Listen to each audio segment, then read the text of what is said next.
आज हम अभ्यास प्रैक्टिस विज्ञान का बी सेट समझेंगे, जिसके ऑप्शनल क्वेश्चन देखते हैं।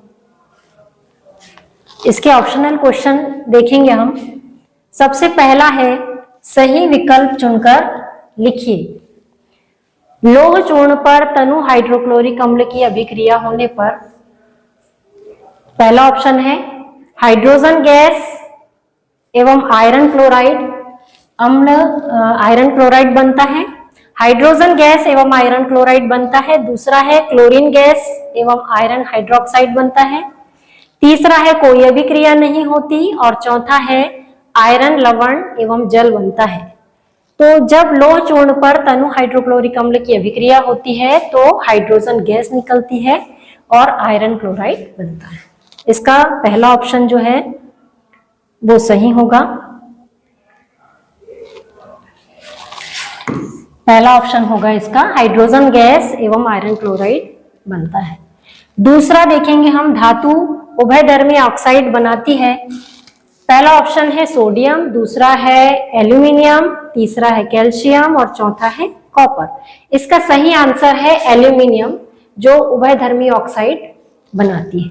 धातु का मुख्य गुण रहता है उभयधर्मी ऑक्साइड बनाने का, तो ये बनाती है एल्यूमिनियम। कार्बन का अपरूप जो विद्युत का सुचालक होता है, पहला ऑप्शन है इसका हीरा, दूसरा है फुलेरिन, तीसरा है ग्रेफाइट और चौथा है उपरोक्त सभी। तो कार्बन का अपरूप जो विद्युत का सुचालक होता है वो होता है ग्रेफाइट। चौथा है समतल दर्पण की फोकस दूरी कैसी होती है। तो समतल दर्पण की फोकस दूरी, पहला ऑप्शन दिया है यहाँ पर 0, 0, दूसरा है अनंत, तीसरा है 25 सेंटीमीटर और चौथा है ऋण 25 सेंटीमीटर। तो इसका करेक्ट ऑप्शन होगा, चूंकि समतल दर्पण की फोकस दूरी क्या होती है, अनंत होती है।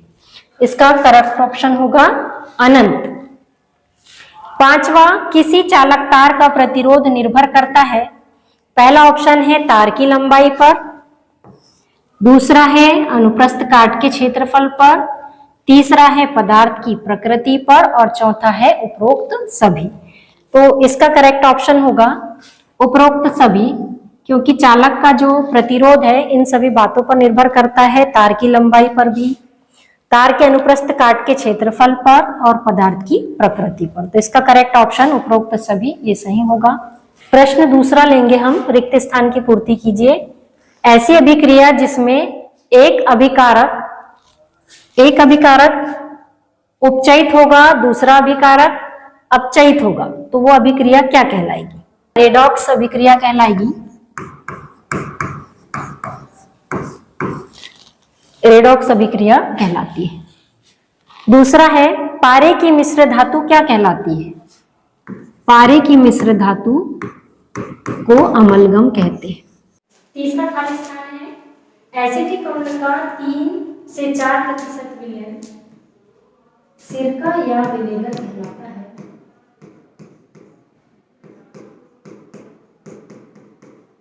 सिरका या विनेगर कहलाता है। खाली स्थान के हार्मोन संश्लेषण के लिए आयोडीन अनिवार्य है। थायरोक्सिन हार्मोन्स जो होता है, थायरोक्सिन,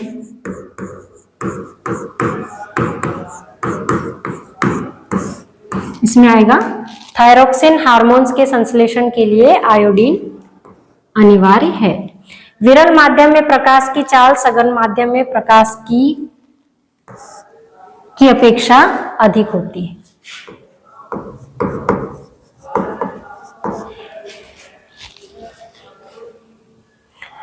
अधिक आयु में कुछ व्यक्तियों के नेत्र का क्रिस्टलीय लेंस दूधिया अथवा धुंधला हो जाता है। इस स्थिति को मोतियाबिंद कहते हैं।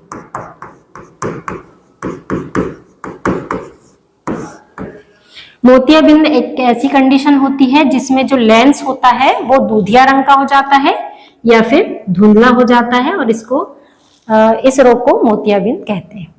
क्वेश्चन थर्ड में कह रहा है सत्य असत्य चुनिए। इसमें से हमको सत्य असत्य चुनना पड़ेगा।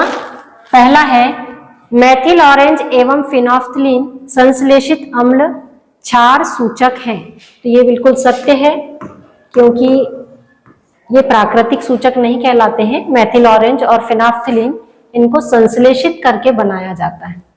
मछली के हृदय में 3 कक्ष होते हैं, ये असत्य है। थर्ड है अनुमस्तिष्क हमारे शरीर में संतुलन के लिए उत्तरदायी है, ये असत्य है।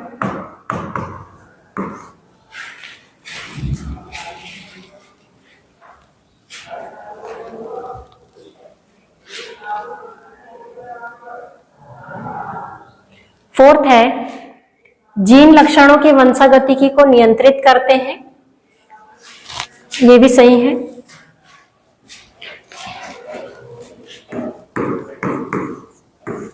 जीन जो है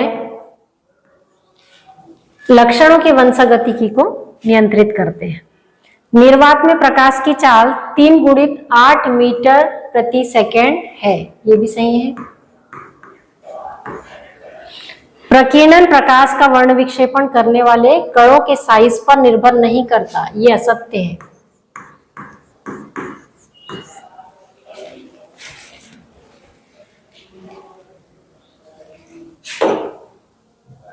क्वेश्चन नंबर 4 है, सही जोड़ी बनाइए।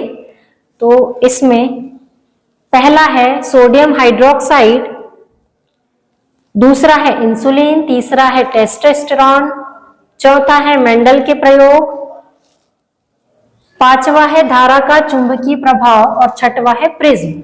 इसके सामने कुछ दिए हैं ऑप्शन, इनको हमको मैच करना है। जैसे सोडियम हाइड्रोक्साइड जो है, इसके सामने क्या आ सकता है? सोडियम हाइड्रोक्साइड के सामने ये जो NaOH है, इसके सामने आएगा क्लोर क्षार अभिक्रिया।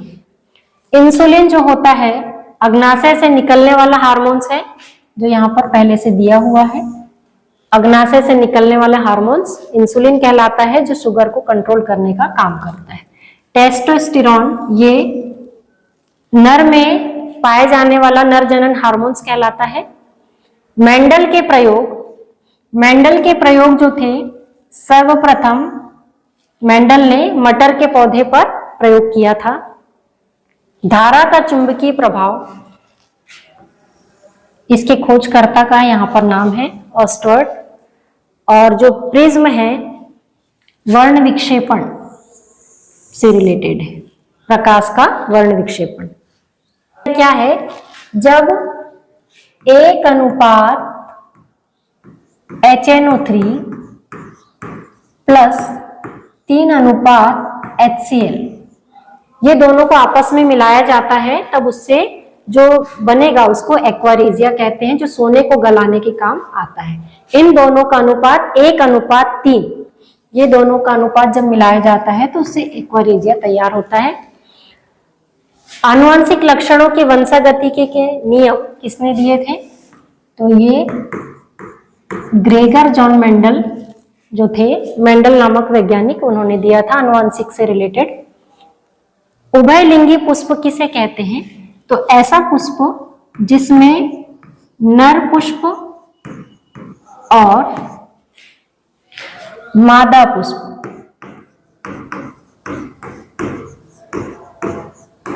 मतलब पुंकेसर और जाया दोनों एक ही पौधे पर बनते हैं, तब उसको बोलते हैं उभयलिंगी पुष्प। चौथा है आपको केरोसिन, तारपीन का तेल और जल ये दिए गए हैं, इनमें से किस में प्रकाश अधिक तीव्र गति से चलेगा? तो इसका आंसर होगा जल। जल में सबसे तीव्र गति से प्रकाश गति करेगा। लेंस सूत्र क्या है? लेंस सूत्र है 1/f बराबर 1/v माइनस 1/u। यूनेप का पूरा नाम लिखिए, तो इसका पूरा नाम है, U से हो जाएगा यूनाइटेड, N से हो जाएगा नेशन और E से हो जाएगा इन्वायरमेंट